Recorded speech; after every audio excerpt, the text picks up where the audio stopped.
In the midst of an unprecedented economic crisis, with millions of Californians searching for work, special interest groups in Sacramento are pushing for the highest property tax increase in California's history.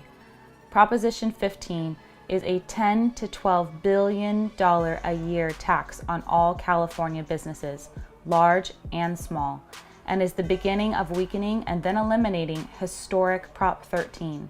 If passed, Prop 15 will do one of two things: either completely decimate thousands of businesses by forcing them to close their doors through overtaxation, or it will increase the cost of everything you buy. After all, when you increase taxes on the business community, those taxes are passed on to you, the consumer. Proposition 15 will be so detrimental to the business community, it even contains what we call the Get Out of California Clause, which allows small businesses up to 4 years to close shop and move their business out of state. And it's not just businesses who will be affected. Prop 15 will also impact California's illustrious agricultural community by increasing taxes on fruit trees, grapevines, dairies, barns, and more. Our farmers have already struggled with fires and drought, and now Sacramento wants to tax their crops. In addition to farming, low-income families will also be hit hard. Californians already pay the highest income, sales, and gas taxes in the nation. If passed, Prop 15 will drive the cost of living even higher by skyrocketing the cost of goods and services.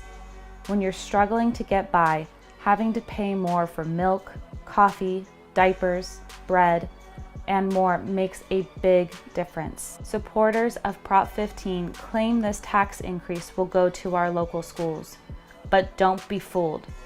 Governor Newsom's draft 2021 fiscal year budget allocates over $84 billion for K-14 education, an all-time record high. And there is no guarantee in Proposition 15 that funds will even make it into a classroom.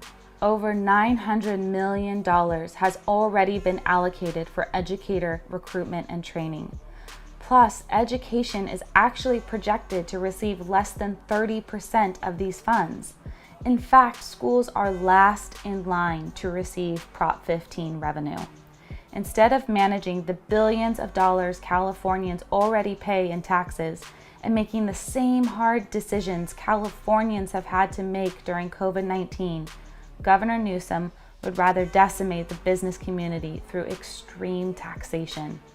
Meanwhile, Governor Newsom has maintained expensive pet projects and government pork, including $4.2 billion for a non-existent bullet train and providing up to 2% raises for retired government officials in the middle of the pandemic. Prop 15 is not about the schools. It's about government greed and the inability to manage your taxpayer money.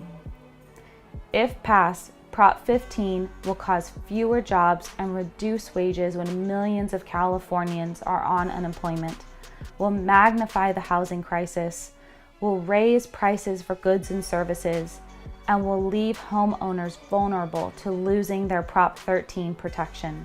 For too long, we've watched our once golden state dim darker and darker with overtaxation and government mismanagement. Sacramento has lost the respect of Californians.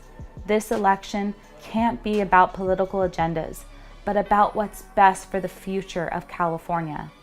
For many local businesses, COVID-19 was just too much to keep their doors open. Don't let Prop 15 be the final blow. Protect our neighborhood businesses. Protect our families. Vote no on Prop 15.